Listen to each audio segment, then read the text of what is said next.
Okay, today is the 4th of September and we are on the Anapana Samyutta, the 54th chapter of the Samyutta Nikaya.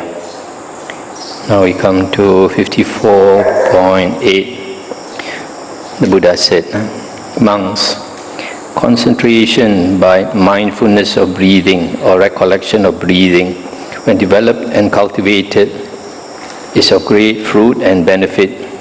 And how monks is concentration by mindfulness of breathing developed and cultivated so that it is of great fruit and benefit. Here monks, a monk having gone to the forest, to the foot of a tree, to an empty hut, sits down, having folded his legs crosswise, straightened his body, and set up mindfulness in front of him. Just mindful, he breathes in, mindful, he breathes out. And then the series of exercises in contemplation of the breath as before follows until he trains thus, contemplating relinquishment, I will breathe in. He trains thus, contemplating relinquishment, I will breathe out. It is in this way, monks, that concentration by mindfulness of breathing is developed and cultivated so that it is of great fruit and benefit. I too, monks, before my enlightenment, while I was still a bodhisattva, not yet fully enlightened, generally dwelt in this dwelling. While I generally dwelt in this dwelling, neither my body nor my eyes became fatigued, and my mind, by not clinging, was liberated from the asavas. I'll stop here for a moment. So here you see, the Buddha says, I too, monks, before my enlightenment, while I was still a bodhisattva, not yet fully enlightened, generally dwelt in this dwelling. So the Buddha's meditation is Anapana sati. It's very clear from the sutta. Before his enlightenment, he practiced, that was his main object of meditation, mindfulness of the breath. And some other sutta, the Buddha says that even after enlightenment also he generally dwells in the Anapanasati, mindfulness of the breath. So, but nowadays people say, there are some Vipassana monks say that the Buddha's meditation is Vipassana meditation. But Vipassana meditation was only created in this century, was not around during the Buddha's time. Vipassana meditation grew out of the commentaries and books like the Visuddhimagga. So it was several hundred years after the Buddha passing away. Therefore, monks, if a monk wishes, may neither my body nor my eyes become fatigued, and may my mind, by not clinging, be liberated from the asavas. The same concentration by mindfulness of breathing should be closely attended to. Therefore, monks, if a monk wishes, may the memories and intentions connected with the household life be abandoned by me. The same concentration by mindfulness of breathing should be closely attended to. Therefore, monks, if a monk wishes, may I dwell perceiving the repulsive in the unrepulsive. The same concentration by mindfulness of breathing should be closely attended to. If a monk wishes, may I dwell perceiving the unrepulsive in the repulsive. The same concentration by mindfulness of breathing should be closely attended to. If a monk wishes, may I dwell perceiving the repulsive in the unrepulsive and the repulsive. The same concentration by mindfulness of breathing should be closely attended to. If a monk wishes, may I dwell perceiving the unrepulsive in the repulsive and the unrepulsive. The same concentration by mindfulness of breathing should be closely attended to. If a monk wishes, avoiding both the unrepulsive and the repulsive, may I dwell equanimous, mindful and collected. The same concentration by mindfulness of breathing should be closely attended to. Therefore, monks, if a monk wishes, may I secluded from sensual pleasures, secluded from unwholesome states, enter and dwell in the first jhana, which is accompanied by thought directed and sustained, with delight and happiness born of seclusion. This same concentration by mindfulness of breathing should be closely attended to.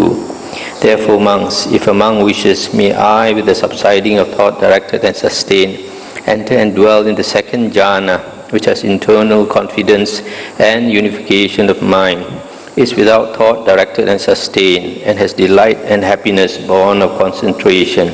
This same concentration by mindfulness of breathing should be closely attended to.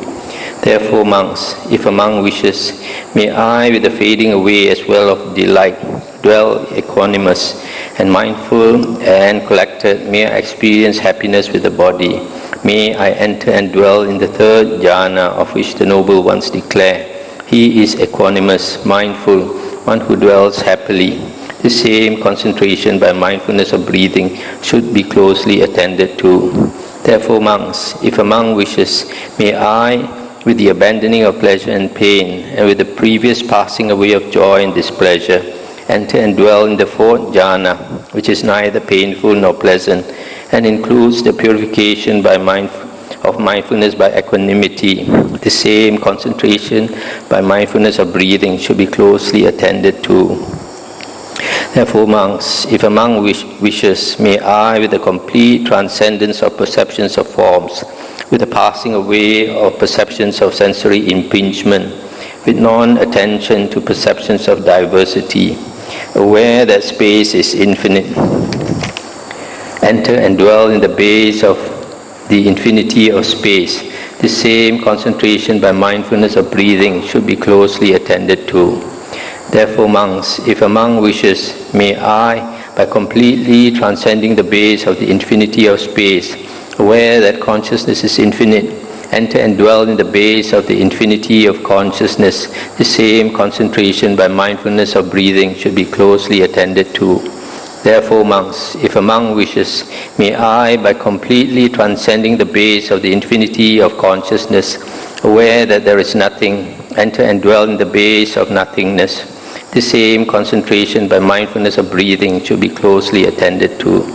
Therefore, monks, if a monk wishes, may I, by completely transcending the base of nothingness, enter and dwell in the base of neither perception nor non-perception. The same concentration by mindfulness of breathing should be closely attended to. Therefore, monks, if a monk wishes, may I, by completely transcending the base of neither perception nor non-perception, enter and dwell in the cessation of perception and feeling. The same concentration by mindfulness of breathing should be closely attended to. I'll stop here for a moment. So you see, the Buddha is saying that there's a lot of benefit from practicing mindfulness of breathing. In the beginning, the Buddha says that if a monk wishes to perceive the repulsive in the unrepulsive, or to perceive the unrepulsive in the repulsive, or to perceive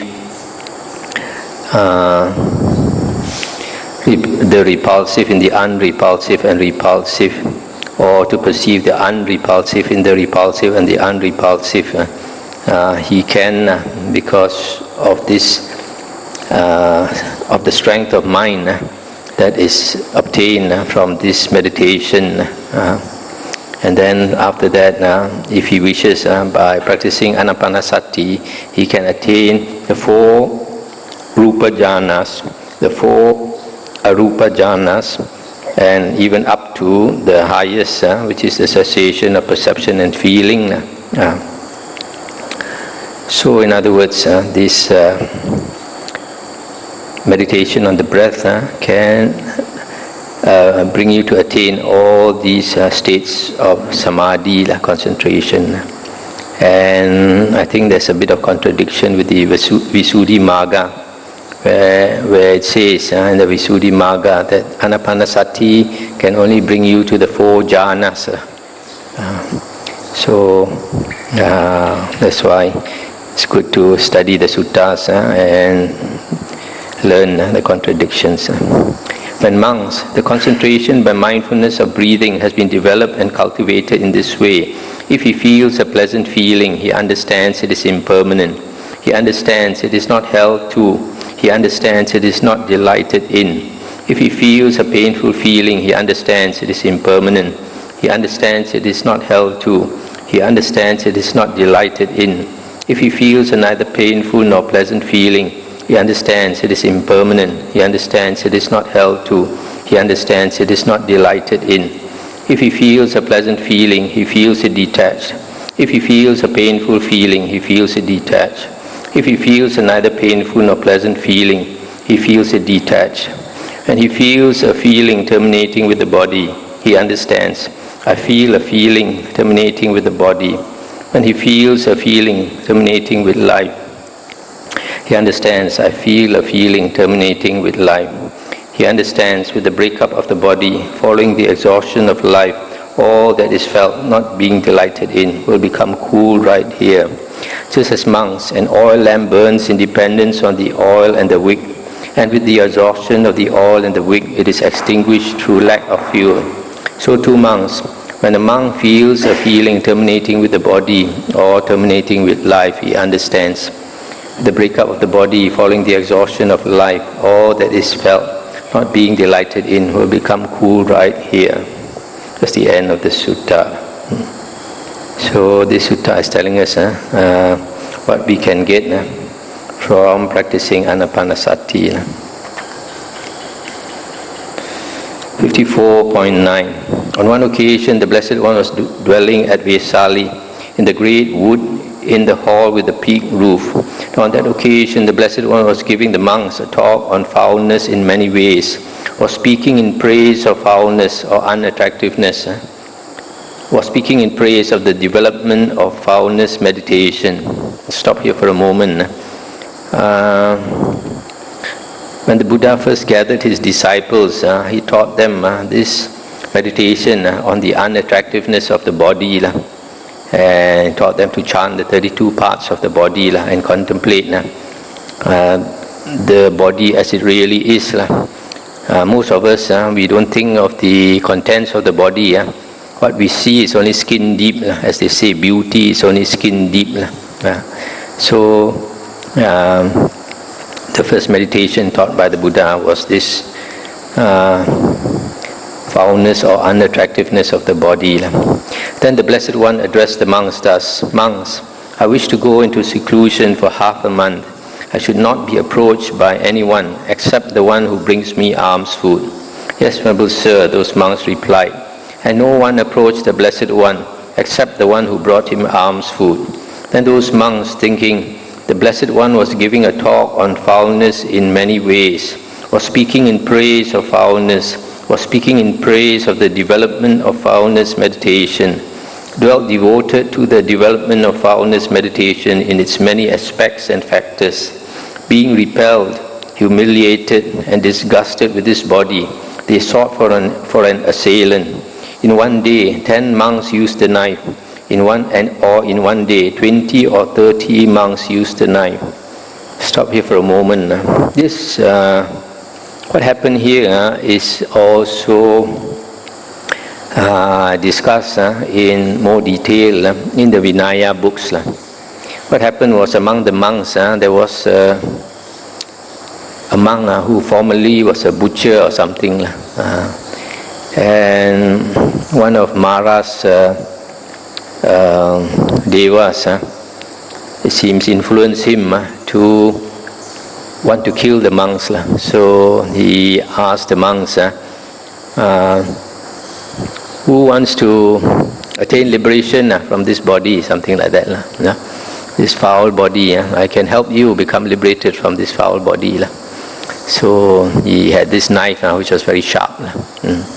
So some monks, after practicing this meditation, they were disgusted with the body and they didn't want to live. So they went to him to take their life. So sometimes in one day he took 10 lives, sometimes 20, sometimes 30. Then when that half month had passed, the Blessed One emerged from seclusion and addressed the Venerable Ananda. Why, Ananda,